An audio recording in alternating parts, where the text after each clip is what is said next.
Hola hermanos a todos, buenos días, buenas tardes o buenas noches, dependiendo de cuándo vean este video.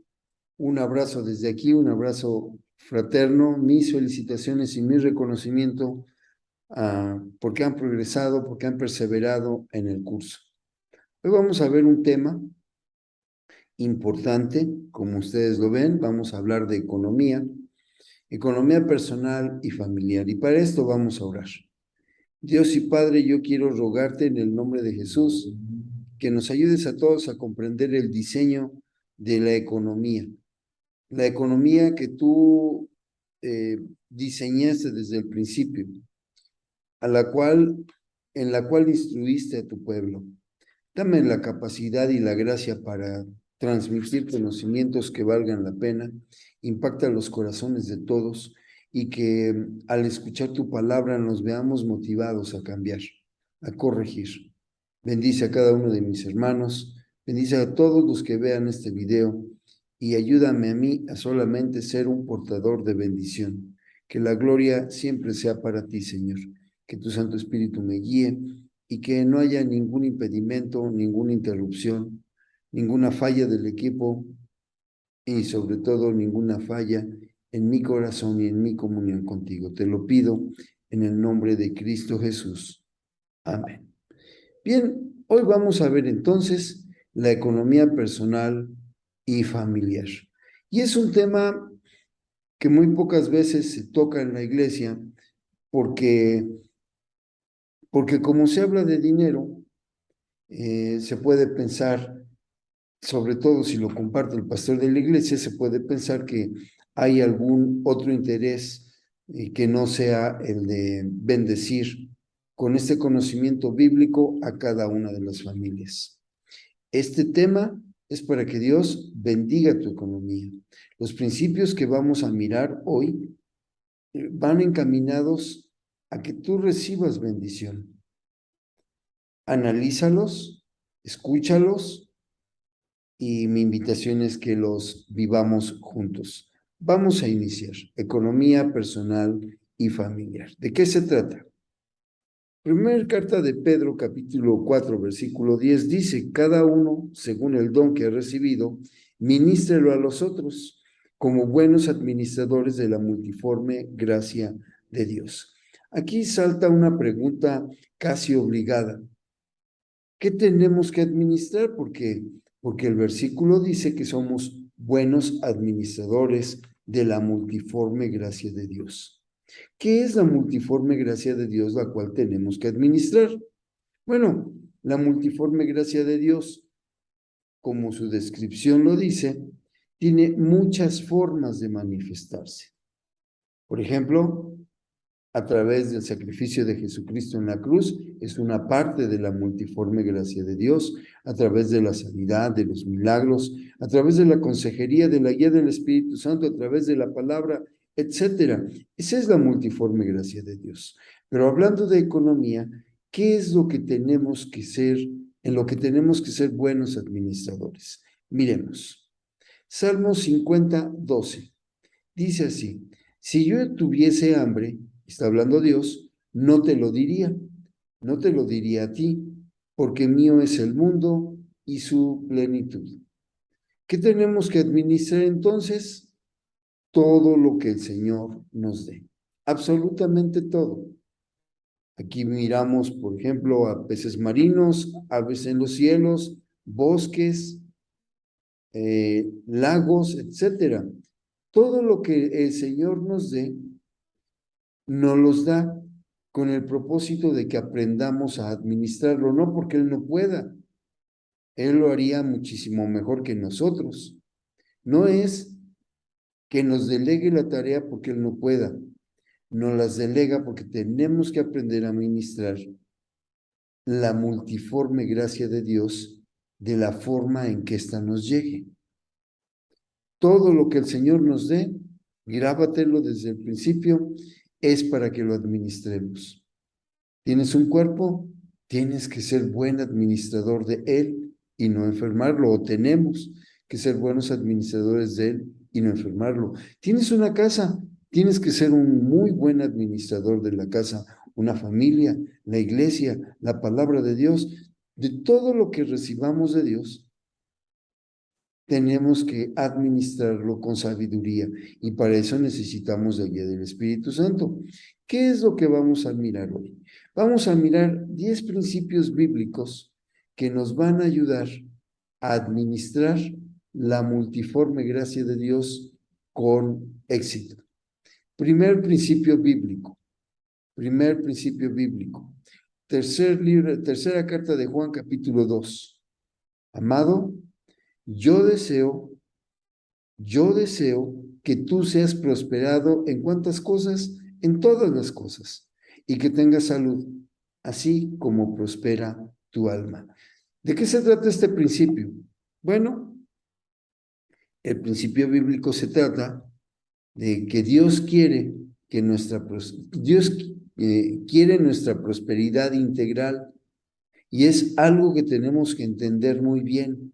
Dios quiere nuestra prosperidad integral, no solo económica, pero no está de acuerdo en que la riqueza y las posesiones sean el centro de nuestra vida. Él no está buscando solamente llenarnos los bolsillos de dinero. Eso sería sencillo para Él. Pero Dios quiere nuestra prosperidad integral, es decir, nuestra salud, la prosperidad de nuestra alma y que seamos prosperados en todas las cosas que emprendamos, en todos nuestros proyectos. Dios quiere prosperarnos en nuestro proyecto de vida como personas. Dios quiere prosperarnos en nuestro proyecto de vida como matrimonio, en nuestro proyecto de vida como familia, como hijos, como ciudadanos, como servidores, como cristianos. En todas las cosas Él nos quiere prosperar. ¿Qué quiere decir prosperar? Prosperar no es otra cosa que las cosas salgan, ojo con esto, no conforme a mi voluntad, sino conforme a la voluntad de Dios. Que las cosas salgan conforme a la voluntad de Dios. Y para esto, yo tengo que aprender a no estorbar. Porque cuando yo intento hacer las cosas a través de mi experiencia o fuerzas, yo solamente estoy estorbándole a Dios. Tengo que admitir que Él sabe hacer mejor las cosas que yo. Así que, hermano, el primer principio es que Dios desea nuestra prosperidad integral, no solo la económica. Cuando nos desapegamos de buscar bienes materiales solamente, vamos a encontrar que hay muchas otras cosas con las cuales tenemos mucha más bendición y que tienen un precio más alto que cualquiera de los bienes materiales. Un ejemplo, la salud. Otro ejemplo, la paz. Otro ejemplo, la familia o el matrimonio. Otro ejemplo, el ministerio. Otro ejemplo, la palabra, la iglesia. Todas esas cosas valen más que los bienes materiales. Y Dios quiere prosperarnos en todo ello, de forma integral, es decir, completa. Ese es el primer principio. Continuemos. Principio número 2. Levítico 27:30. Y el diezmo de la tierra, así de la simiente de la tierra como del fruto de los árboles, de Jehová es. ¿Y qué dice después? Es cosa dedicada a Jehová. ¿De quién es el diezmo de la tierra, del fruto, del producto de los árboles? ¿De quién es? De Dios. Y es algo que está ya dedicado a Dios. No dice, tú lo dedicarás. No, es algo que ya está dedicado a Dios. Y eso es importante entenderlo. El diezmo no es la manera en que Dios da economía a la iglesia. El diezmo es la manera en que Dios nos enseña a depender de Él en algo que para los seres humanos es muy importante y que son los bienes materiales. El 10% de todas tus ganancias, cada que las tengas, es decir, si tú eres una persona asalariada y cobras por semana, el 10% de tus ganancias semanales son dedicadas a Dios. No dice que yo las tengo que dedicar. Él ya lo hizo. Son dedicadas a Dios. Si cobras por quincena, si cobras por mes, el 10% de tus ganancias es algo que está ya dedicado a Dios, porque de Él es. Hermano, pero yo soy comerciante independiente, profesionista independiente. Bueno, cada que tú cobres algo, la ganancia de ese fruto de tu trabajo, el 10% es de Dios, es dedicado a Dios. Y como veíamos en la clase antepasada, la que yo les di acerca del diezmo, tengo que entregarlo en el alfolí de la iglesia donde yo me congrego. No lo puedo ocupar para otra cosa porque no es mío. Yo puedo hacer con lo mío lo que quiera, pero el 10% que Dios me pide devolver no es mío. Por eso yo no puedo encontrar formas ingeniosas de distribuir esos recursos, sean muchos o sean pocos. Y es triste porque miren, muchas veces cuando Dios me bendice mucho, vamos a suponer que yo gano 100 pesos y entonces empiezo a diezmar mis 10 pesos y Dios empieza a prosperar mi economía y empiezo a ganar 10, luego 20, luego 100, luego 1000, luego 10,000. Y conforme va aumentando la bendición que Dios me da por, por ser fiel a Él, me va costando más trabajo desprenderme de esa bendición. Si cuando tenía que diezmar 10 pesos, a pesar de que mis recursos eran menores, no me costaba tanto trabajo como ahora que tengo que diezmar 1000. Y es una tristeza porque Dios me empieza a prosperar en la economía cuando yo empiezo a ser fiel en los diezmos. Así que hermano, segundo principio, diezma puntual y correctamente. Puntual, ¿por qué? Porque es cuando tú recibas tu ganancia, no 2 años después, no 10 meses después, no, es cuando tú recibas tu ganancia.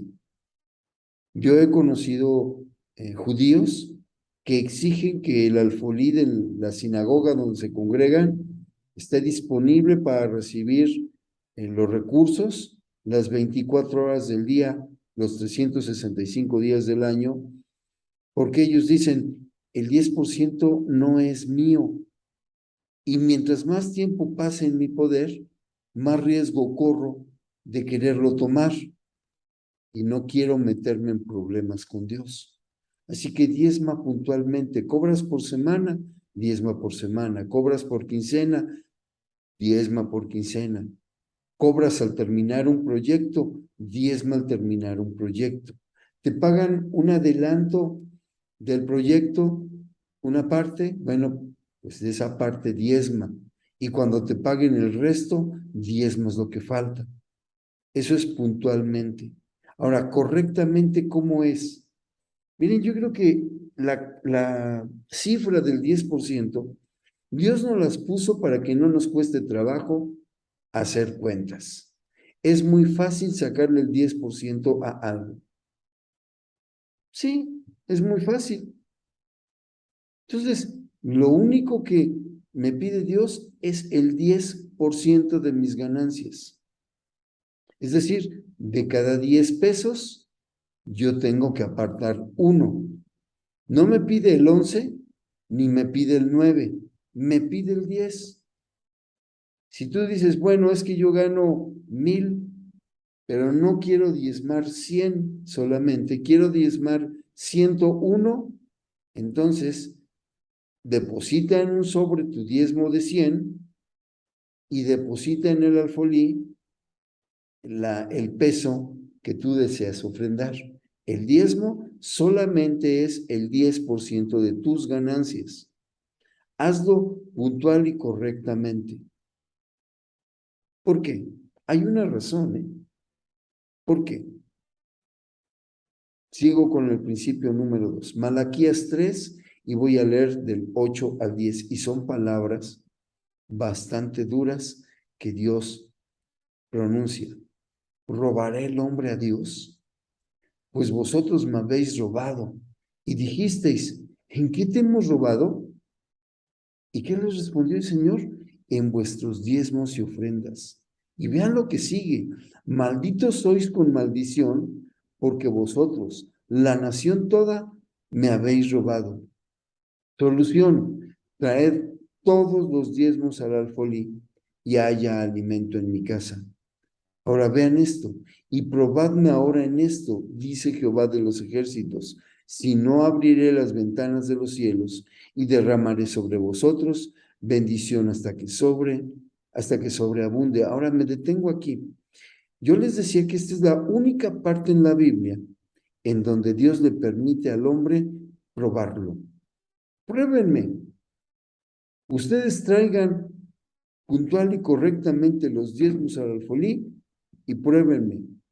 Y ustedes van a ver cómo las ventanas de los cielos se abren y derraman su bendición sobreabundante. Ahora, no confundas. Esto no quiere decir que por acá deposito 10 y por acá me van a venir 1000. O sea, no estoy así con las manos, no estoy así. ¿Qué quiere decir entonces? Vean lo que dice el versículo 11. Reprenderé también por vosotros al devorador, y no os destruirá el fruto de la tierra, ni vuestra vida en el campo será estéril, dice Jehová de los ejércitos. Y todas las naciones os dirán bienaventurados, porque seréis tierra deseable, dice Jehová de los ejércitos. La bendición sobreabundante no solamente es en llenarme los bolsillos o ponerme la cuenta de banco con una cifra muy grande, no, es reprender por nosotros a todo aquello que nos está mermando nuestros recursos. Por ejemplo, nos va a dar paz. ¿Cuánto vale la paz? ¿Con cuánto dinero compras la paz en tu casa? Nos va a reprender a aquel devorador que está llevándose nuestra salud, nuestros recursos económicos, aquel tanque de gasolina que está consumiendo más de lo debido. Y así va a llenar nuestras alacenas. Dios no necesita de mi dinero para llenar mi alacena. Y yo puedo darles testimonio de eso. Y yo creo que más de uno de los que escuchen este mensaje puede darnos un testimonio. Y sería muy bueno que lo pusieran en nuestras redes sociales, en los comentarios, para que pudiéramos pasarlo y externarlo a todos los demás y que el pueblo se dé cuenta de que el Señor está haciendo algo. Así es la bendición del diezmo.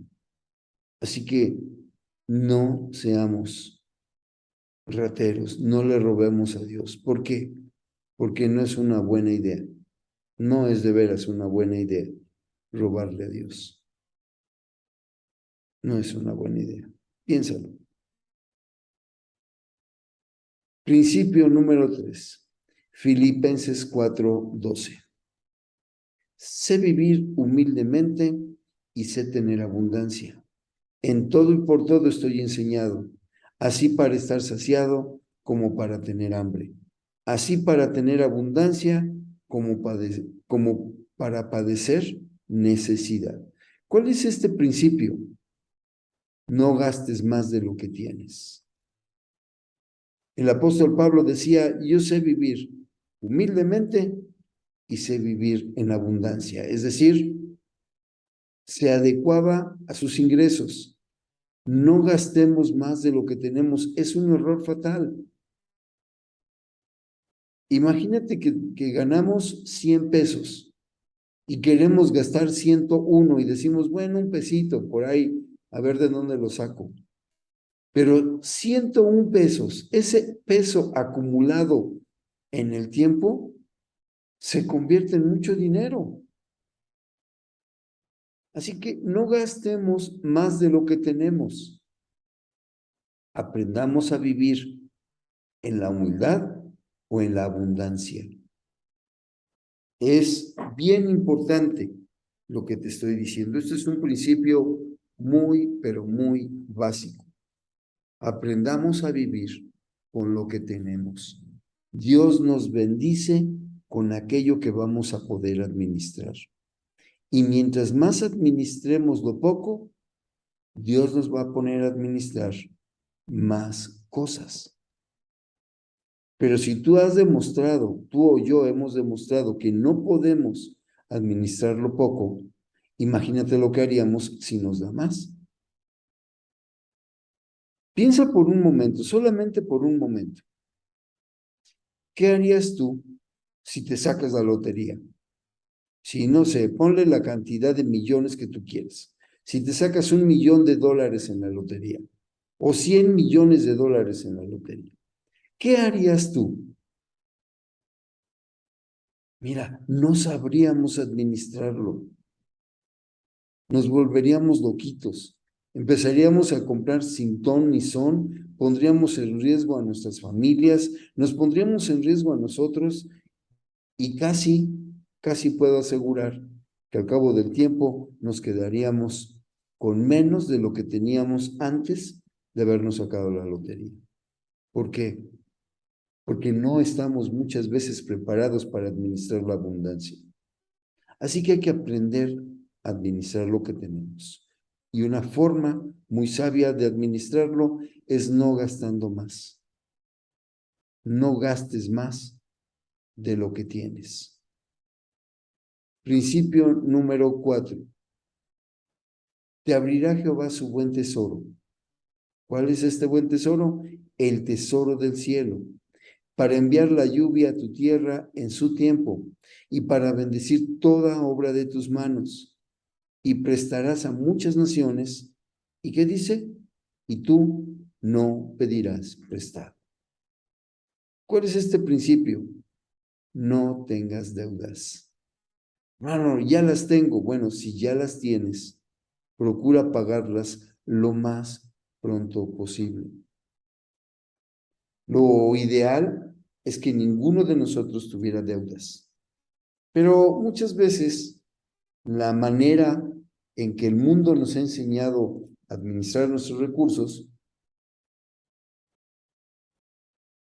nos impulsa a tener tarjetas de crédito, tarjetas departamentales, muchas cosas que nos obligan o nos inclinan a hacer uso de recursos que no son nuestros. El error, por ejemplo, con las tarjetas de crédito es pensar que el dinero que yo puedo sacar de la tarjeta es un ingreso extra y no es cierto. No es un ingreso extra. Es un dinero que voy a terminar pagando muy caro porque los intereses son muy altos. Así que hay que procurar no tener deudas, hay que deshacernos de las deudas. Y una de las maneras de deshacernos de las deudas es aprender a vivir con lo que tenemos. Hay otras y las vamos a ver, pero no tengas deudas. Y si las tienes, procura pagarlas lo más rápido posible. Los analistas financieros, no de México, sino de las consultorías internacionales, están pronosticando que para el 2023, finales o principios del 2024, el peso mexicano se va a devaluar más o menos un 20%. Y tú puedes decir, bueno, yo no tengo dólares, así que no pasa nada, no, sí pasa. Porque si el peso se devalúa un 20%, todos los insumos y todos los productos importados que se pagan en dólares no van a subir un 20%, van a subir un porcentaje mayor. Esto va a obligar a los bancos a subir su tasa de interés y esto va a encarecer los bienes que se consumen, es decir, van a estar más caros. Si tú consumes, no sé, un kilo de tortillas que ahorita vale 20 pesos, pues súmale 4 pesos más cuando se incremente cuando menos el 20%. Entonces, ¿qué sentido tiene comprar algo ahorita que me va a salir muchísimo más caro pagarlo después. Mejor hay que aprender a vivir con lo que tenemos. Tienes ganas de un televisor, tienes ganas de un auto, tienes ganas de lo que tengas ganas, dobla tus rodillas. Y depende de Dios, no del poder de tu firma. No tengas deudas en lo posible, no tengas deudas. Y si ya las tienes, procura pagarlas lo más rápido posible. Ora a Dios para que te enseñe cómo hacerlo. ¿Por qué? Sigo con el principio número 4. El rico se enseñorea de los pobres. Ojo con lo que viene. Y el que toma prestado es siervo del que presta. Si tú o yo debemos dinero, nos convertimos en siervos. ¿De quién? Mira, pedir prestado nos convierte en siervos de alguien que no es Dios. Y nosotros no fuimos llamados a ser siervos de ningún otro Señor más que de Dios. Pero quien escribió Proverbios, este proverbio, dice, el que toma prestado es siervo del que presta. Yo no sé si tú has tenido alguna deuda que te cueste trabajo liquidar, pero es horrible estar con la incertidumbre de qué va a pasar, cuándo me van a venir a cobrar, no junto para pagar lo que acordé, cuáles van a ser las consecuencias. Es una presión muy fea. ¿Qué caso tiene? No vale la pena. Los bienes que adquiramos con deudas no valen tanto como nuestra paz, como nuestra tranquilidad y la tranquilidad de nuestras familias. Así que, hermano, no hay que pedir prestado. Y si pedimos prestado, hay que pagarlo lo más rápido posible. Principio número 5, segunda carta a los Corintios, capítulo 6, versículo 14. No os unáis en yugo desigual con los incrédulos, porque ¿qué compañerismo tiene la justicia con la injusticia? ¿Y qué comunión la luz con las tinieblas? Y tú me puedes decir, oye, pastor, no es cierto, esto es para los chavos que se quieren casar con un incrédulo o con una incrédula. Bueno, sí, se aplica también para esto, pero el no os unáis en yugo desigual con los incrédulos da pie al principio número 5 para tener una economía sana. Procura decir no a las sociedades. Pero pastor, es que es una sociedad familiar. ¿Sabías que en administración te enseñan que es más difícil administrar una sociedad familiar que una sociedad normal, vamos a decir, donde no hay familias? Porque en verdad, las sociedades, la mayor parte de las veces, dejan más problemas. Porque no falta quien piense que tiene más derechos de los que le corresponden, tú o el otro. Así que procura decir no a las sociedades. No te asocies. Oye, pero ¿y si me asocio con mi familia, con mis hijos, con mi esposa? No lo hagas. Mejor enséñales a trabajar y que ellos levanten un negocio y tú no te asocies. Bueno, es que mi empresa ya tiene un socio. Bueno, mira, Deuteronomio 8:18. Sino acuérdate de Jehová tu Dios, porque Él te da el poder para hacer las riquezas, a fin de confirmar su pacto que juró a tus padres, como en este día. ¿Quién es el que me da poder para hacer las riquezas? Dios, no las sociedades. Ten cuidado, son riesgosas. Yo no estoy diciendo, si este es el caso, que tus socios sean deshonestos y que quieran defraudarte, pero corres ese riesgo. Yo he sabido de muchas personas que se han quedado sin nada por una mala decisión en la elección de sus socios y los han estafado. Y se han quedado sin nada o se han metido en problemas terribles o de todo el enojo que se acumula cuando hay un acto así, han muerto. ¿En verdad quieres correr ese riesgo? No son buenas las sociedades. Mira esto. 2 preguntas básicas si es que quieres formar una sociedad antes de buscarla. 2 preguntas básicas. Si tú estás pensando en asociarte con alguien, está bien, hazlo. Pero antes de eso, contesta 2 preguntas básicas. Puedes contestar más, pero estas 2. Primera pregunta, en la sociedad que voy a formar, ¿quién va a ser el líder? ¿Mis socios? ¿Yo? Y uno puede decir, no, es que vamos a ser todos los socios vamos a ser líderes con la misma jerarquía. ¡Qué horror, qué infierno! Imagínate, un líder es aquel que direcciona los esfuerzos de alguien, de un grupo, y los encamina a un fin. Pero te imaginas en una sociedad donde todos son líderes, donde todos creen tener la razón, donde nadie quiere ceder un ápice al otro, ¡qué horror! Así que pregúntate, ¿quién será el líder?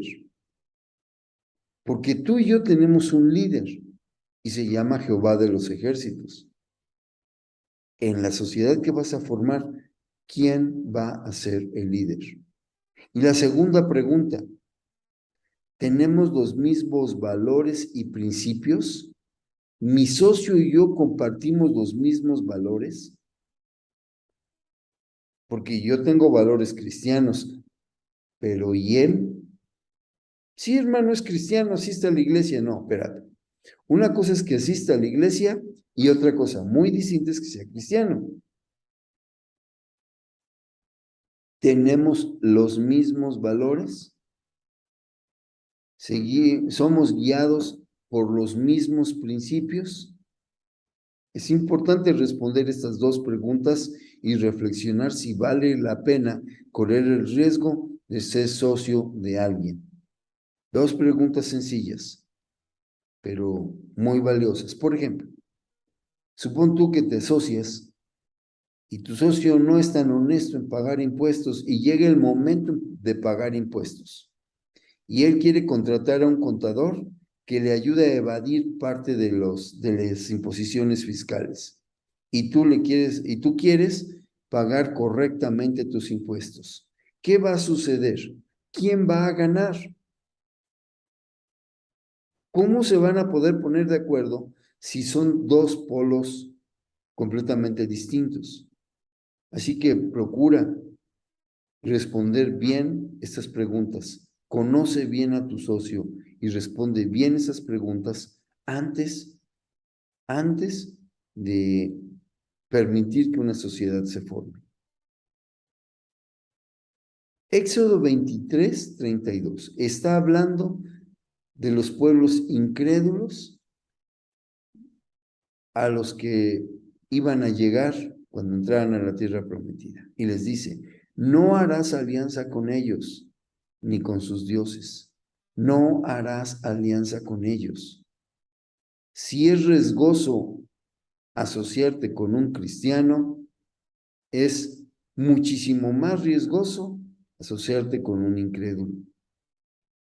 Mira, yo he escuchado muchas veces a lo largo de estos años que llevo en el ministerio, cómo hay hermanos que se vienen a quejar de otro hermano porque sabiendo que era cristiano lo contrataron para hacer un trabajo de cualquier cosa y les hizo mal el trabajo. Bueno, a mí me pasó cuando estábamos iniciando la construcción de la casa que ahora es la casa de todos. A mí me pasó.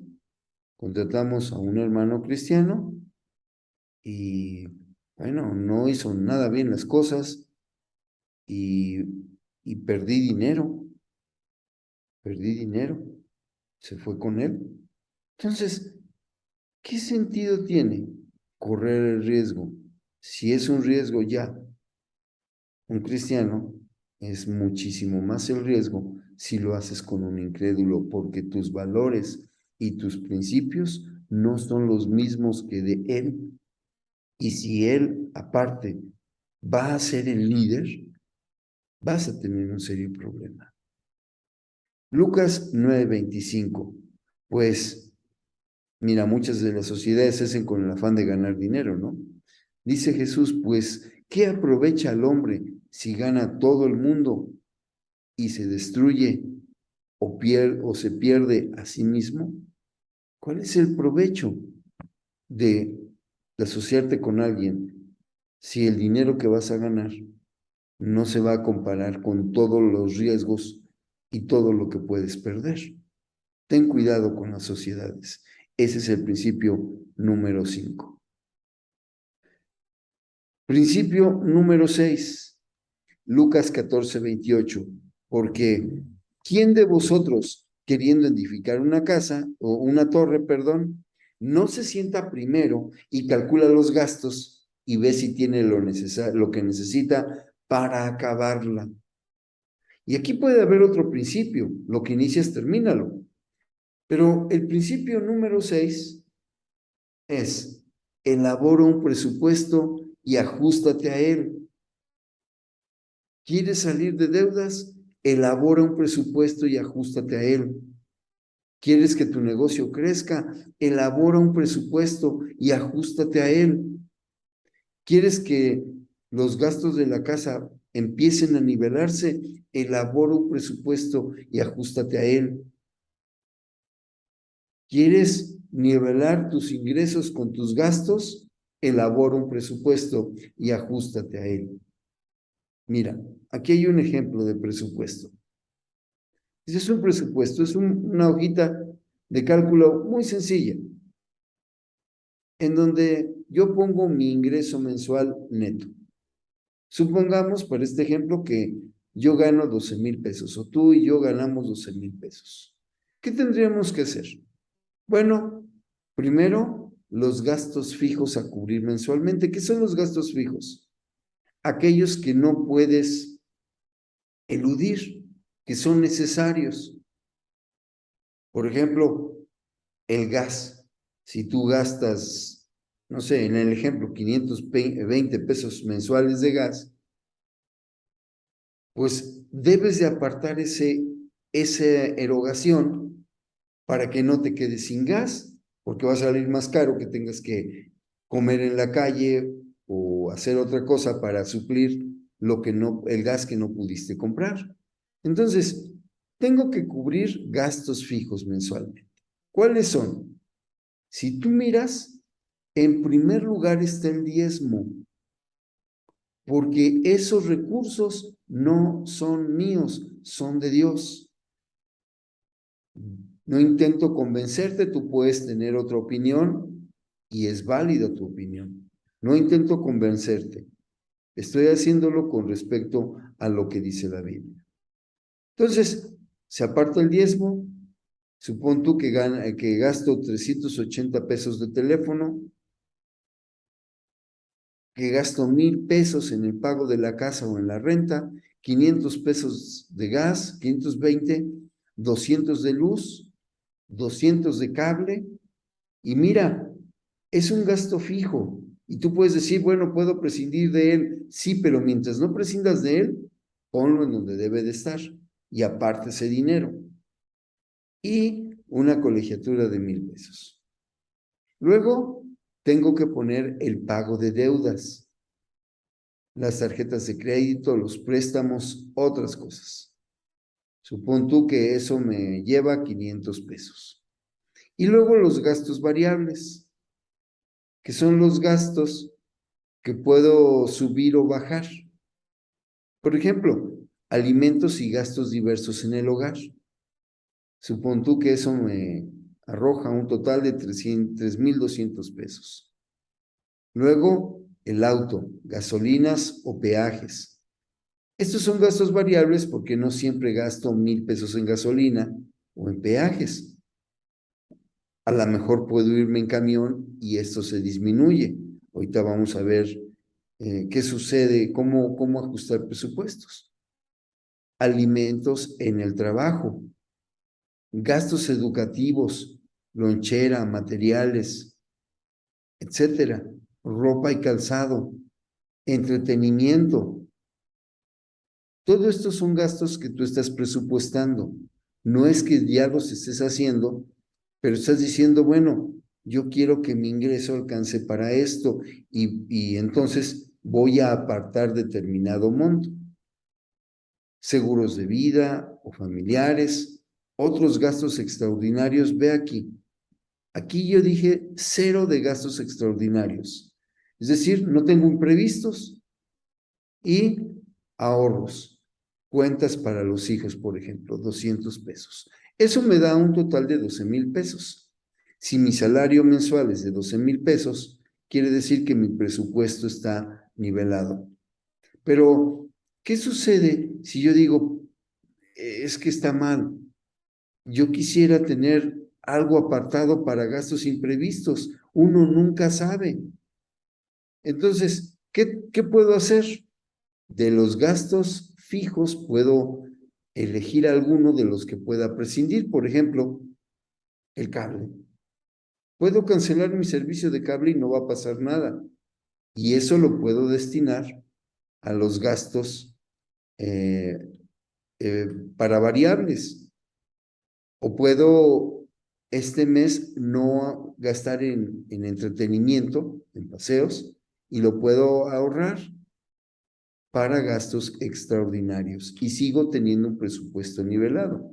Así se hace un presupuesto. Bien, continúo. Principio 6, sigo en el principio 6. Pedid y no recibís, porque pedís mal. ¿Qué es pedir mal? Para gastar en vuestros deleites. Mira, prioriza tu gasto en base a tu ingreso. Yo sé que tú puedes tener muchos gustos, pero si ganas 12,000 pesos, como el ejemplo anterior, no presupuestes un ingreso mayor. ¿Y qué es priorizar? Es acomodar los gastos en orden de importancia, de los esenciales, de los que no puedo prescindir, hasta de los que sí puedo prescindir. Por ejemplo, los gastos en cable, los gastos en teléfono celular, los gastos en paseo. Puedo prescindir de ellos. Esos pueden quedar hasta el final del presupuesto. Si me alcanza bien, si no, bueno, no pasa nada, puedo prescindir de ellos. Principio número 7. Segunda carta a Timoteo, capítulo 2, versículo 6. El labrador, para participar de los frutos, debe de trabajar primero.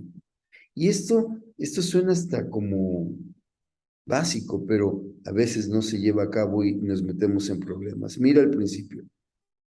Desarrolla talentos para explotarlos y así obtener mayores ingresos. Supón tú que sabes hacer, hermana, sabe hacer unos tamales riquísimos. Bueno, desarrolle eso, explote ese talento, venda tamales para obtener ingresos extras, porque esos ingresos de los tamales no contaba usted con ellos. Sabe coser ropa, estudió cultura de belleza, estudió corte y confección, explote esos talentos que ya tiene. ¿Sabes inglés? Da clases particulares, pero todos tenemos talentos que podemos explotar y desarrollar para hacernos de unos pocos ingresos de más. Ese es el principio número 7. Principio número 8. Y este es un principio que muchos van a repeler. Pero miren, Lucas 6:38. Dad y se os dará. Medida buena, apretada y remecida y rebosando, darán en vuestro regazo, porque con la misma medida que medís, os volverán a medir. Vean esto, el principio. No prestes, mejor aprende a dar. Oye, ¿me prestas 100 pesos? No, mejor te doy una ofrenda de 20. Ahora, ¿vas a prestar? Presta solo aquello que estés dispuesto a perder, porque cuando prestamos corremos el riesgo de que no nos los devuelvan. Y si no estamos dispuestos a perder ese ingreso, nuestro corazón se va a llenar de amargura y vamos a mirar al otro como un enemigo. Así que no prestes, mejor aprende a dar. ¿Cómo? Medida buena. Si eres comerciante, no hagas chanchullos con las básculas. Apretada, remecida y rebosando darán en vuestro regazo. Con la misma medida con que medís, os volverán a medir. Hermanos, mi suegra es un ejemplo de esto. Ella fue trabajadora o es una trabajadora humilde. No tiene muchos ingresos, pero yo desde que me acuerdo que la conocí, siempre ha dado, no solamente a su familia, sino a otros conocidos. Los hospedaba en su casa, haciéndose cargo de sus gastos de comida, y ella no tenía mucho dinero, pero con la misma medida que ella medía, ella también recibía esa medida. Y el Señor la llena de bendiciones. El Señor la rodea de gente dispuesta a ayudarle que la ama o que la amamos. Así que no prestes, mejor aprende a dar. Y si prestas, presta solamente aquello que estés dispuesto a perder. Hechos 20:35. En todo os he enseñado que, trabajando así, se debe de ayudar a los necesitados y recordar las palabras del Señor Jesús, que dijo, más bienaventurado es dar que recibir. Hermano, voy a prestar y voy a prestar con intereses. Ten cuidado. Mejor aprende a dar. Y si prestas, presta aquello que estés dispuesto a perder y no busques obtener un beneficio. Cuando alguien te pide prestado es porque tiene necesidad. Así que si puedes ayudarlo, hazlo. Principio número 9. Porque si alguno no provee para los suyos, y mayormente para los de su casa, ¿qué pasa? Ha negado la fe y es peor que un incrédulo. Primera carta a Timoteo, capítulo 5, versículo 8. Y hermano, esto es sobre todo para los varones, aunque las hermanas que fungen como papá y mamá también se aplican. Pero mira, varón, cumple con tu responsabilidad. Tú eres el proveedor de casa en muchos aspectos, pero la responsabilidad financiera del mantenimiento de la casa te corresponde a ti. Así que cumple con tu responsabilidad. Nada de que me gasto con mis amigos lo de la quincena y después ahí a ver cómo le hago. No, cumple con tu responsabilidad, porque si no proveo para mi casa, soy peor que un incrédulo y he negado la fe. No lo digo yo, lo dice la palabra del Señor. Por eso conéctate a las reuniones de varones para que te des, no te des idea, sepas cuáles son tus responsabilidades como varón y cúmplelas todas ellas. Principio número 10. Segunda carta a los Corintios capítulo 9, versículo 6. Pero esto digo, el que siembra escasamente también segará escasamente, y el que siembra generosamente, generosamente también segará. Y esto es lo que se conoce y muchas veces se malinterpreta como la ley de la siembra y la cosecha. Y muchos aprovechados lo ocupan este versículo para decir, mientras más me des, tú a mí me des, Dios te va a dar más a ti. Mira, no es así. Ahorra, ese es el principio. Ahorra, desarrolla el hábito del ahorro. No seas escaso. El que siembra escasamente, ahí está el botecito del ahorro, escasamente va a cosechar. Pero el que siembra generosamente, generosamente también segará. De veras ahorra, aunque sea poco, pero ahorra. Y te vas a dar cuenta que al cabo del tiempo, eso poquito que estás ahorrando va a dar frutos. El ahorro es esencial en la economía. Y principio número 11, Lucas 5:5. Este es el último principio. Respondiendo Simón le dijo, Maestro, toda la noche hemos estado trabajando y nada hemos pescado, mas en tu palabra echaré la red. Amado hermano, este es el principio, esto es un principio muy importante.